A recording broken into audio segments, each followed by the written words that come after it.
Ce vendredi 24 mars, France 3 a exceptionnellement invité des personnalités à jouer à Slam. Découvrez les noms des candidats qui vont s'affronter lors de cette édition spéciale SIDAction. Cyril Ferraud se mobilise pour le SIDAction. Afin de récolter des fonds à destination de la lutte contre le VIH, des personnalités vont s'affronter lors d'une émission spéciale de Slam diffusée ce vendredi 24 mars à 17 h. Une édition dédiée à la cause qui est loin d'être une première pour le jeu de grille de France 3. En 2017 déjà, l'animateur recevait 3 anciennes Miss France, Sylvie Tellier, ancienne directrice générale de Miss France sacrée en 2002, Sophie Thalmann, 1998, et Linda Hardy, 1992.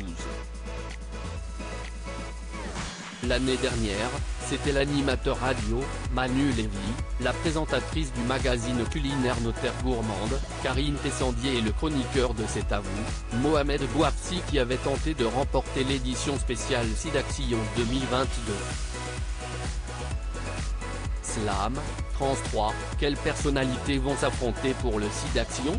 Cette année, ce sont 3 nouvelles personnalités qui participent au Slam spécial SIDAction.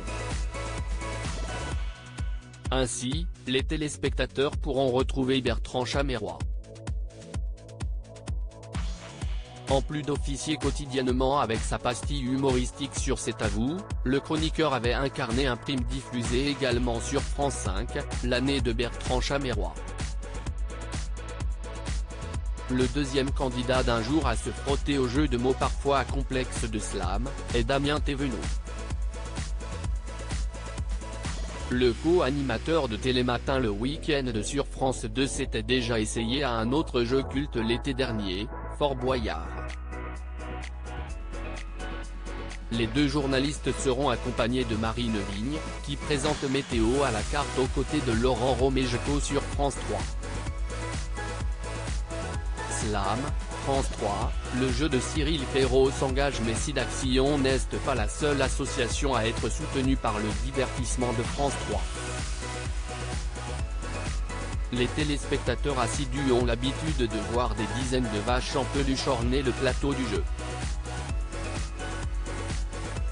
Une tradition partie d'une plaisanterie entre Cyril Ferraud et le producteur Rémi Feldman, comme le raconte ce dernier au magazine Nous Deux. Un jour, je lui ai envoyé un meuh pour rire, puis de plus en plus souvent.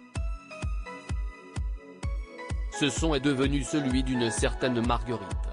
Puis un candidat est arrivé un jour avec une vache en peluche en cadeau.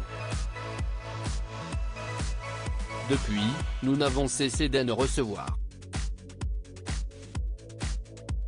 En fin d'année, toutes les marguerites sont données à l'association Les Lutins du Phénix qui les redistribue à des enfants malades. Particulièrement touché par cette cause, celui qui présente aussi le jeu 100% logique a accepté d'en être le parrain. À lire aussi le Grand Slam, France 3, qui sont les anciens champions invités du numéro spécial ce dimanche 25 décembre 2022.